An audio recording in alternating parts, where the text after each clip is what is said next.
I recently went to Sephora and I had to ask for a sample of the new McGrath Sublime foundation. So hyped. The packaging is so beautiful. I'll put what the bottle looks like here. The item. So that's why I had to get a sample. The color that I have here is light 6. It give me a decent amount. I have worn it like twice before. I know a lot of you guys wanted to see what this looked like. First thing I'm going to do is gonna moisturize a little really quickly.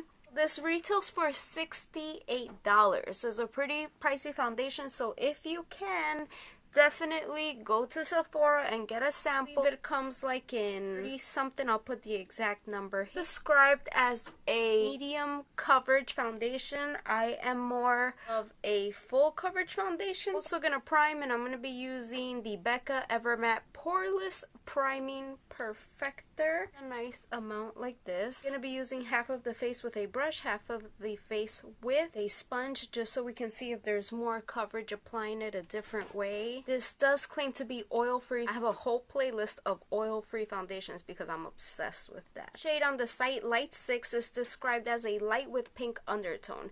And when I went to Sephora, it was like so busy over there, I just had to pick the shade myself. There was no like color matching or anything, and a lot of the first shades look very similar. But reading the description here online, I would have preferred light 5, just so you can know, because that says it's a light with yellow neutral undertones, usually not a pink undertone, but you'll see that it still looks decent. So I'm just going to take an amount like this so I can swatch it here for you, and we'll also let that dry, and I'll do another swatch so we can see if it oxidizes, how much does it oxidize. It's supposed to be a natural finish, oil-free and fragrance-free. So one thing I do want to tell you is that a little goes a long way. It spreads out so nicely. Let's put some in the brush like this, and I'm gonna start just blending this out.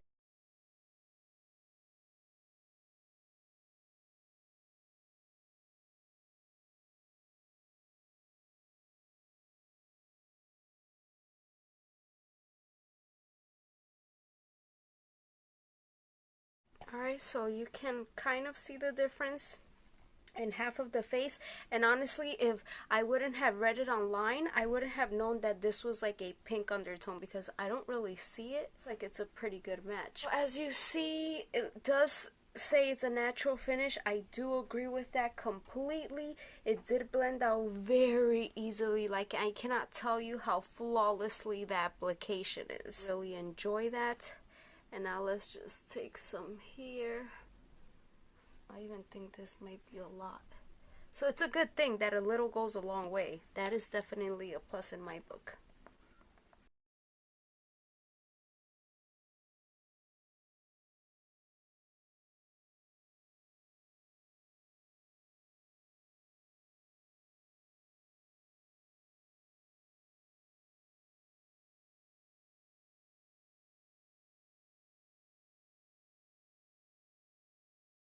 Doesn't look that off with the color of my skin. If you've watched any of my videos, you'll know that I love using the sponge to apply my foundation, but for some reason I really enjoyed how it applied with the brush. This is the Real Techniques Expert Face Brush, and this is also by Real Techniques actually, and this is the diamond sponge. I would still do it like with this because I'm so used to it, but the brush did an amazing job. The coverage looks the same to me. I would think like in daylight, like if you're out, this will look really nice. There's no cakiness or anything.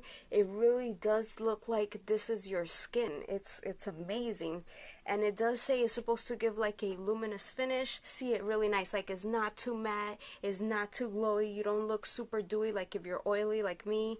I am gonna go set this because I always do with powder. I would never leave like my foundation just like this. It just looks beautiful. But if you're looking like for coverage, that's not gonna happen. You can't say like, oh, so I'm so mad, like it's so pricey and there's barely any coverage.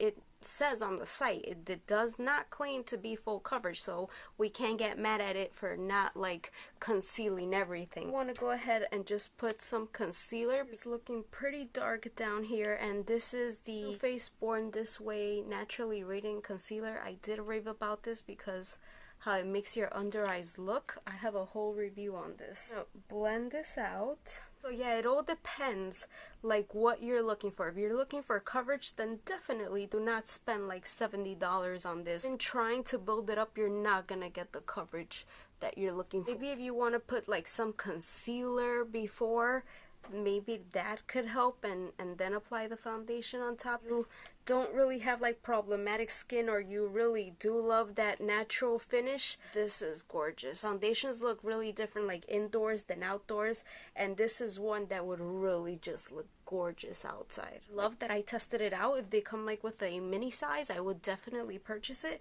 because I love how it looks, but I do need more coverage. I'm gonna try to apply some more and see. See, like I let it dry and I'm applying some more on top and it looks fine. Some like once you apply, like that's it. You try to put like another layer and it does not look good, but this looks really good. So I'm gonna do the rest of my makeup just so you can see how everything looks all put together. I'll tell you how everything blends on top of this foundation, and by that time this swatch will dry and we'll do the new swatch and we will see how everything looks. Now that this is dry, let's do the fresh swatch so we can see what it looks like. Alright, so you can really see the difference there. So it does oxidize a bit. By the way, if you want to see this eye look, I did just film that in another video. Final thoughts on this foundation is it looks absolutely gorgeous. The only reason I would say don't spend the money is if you're looking for like full coverage effect. Besides that, just love this. It's so beautiful the way that it looks on the skin, because you can't tell that you're wearing like foundation. Is not heavy, it's super light. But if you just want like an all over like full coverage look, this is not it. Like probably get the same effect like that maybe with like the Catrice foundation, that is also my favorite, and you might get a little bit more coverage with that one. Truly love it. Like if it wasn't that expensive, I would probably get it because of the bottle, the packaging, the formula. It's really good. I have worn it before, so I will tell you that this foundation is not gonna help you stay matte longer. Depends what primers you use under, setting spray or not. I didn't find personally that it made me get oily faster, but it also didn't like control the oil as well. You know, if you've bought it, do you think it's worth the money? I will leave all my other foundation reviews for you. You can check in the description, or I'll leave a link right here that you can click on if you love oil free or just foundation reviews in general. Please don't forget to subscribe, click the little notification bell, that way you will be the first to get notified every time I post a new video. Thanks for watching. I'll see you guys in my next video. Bye.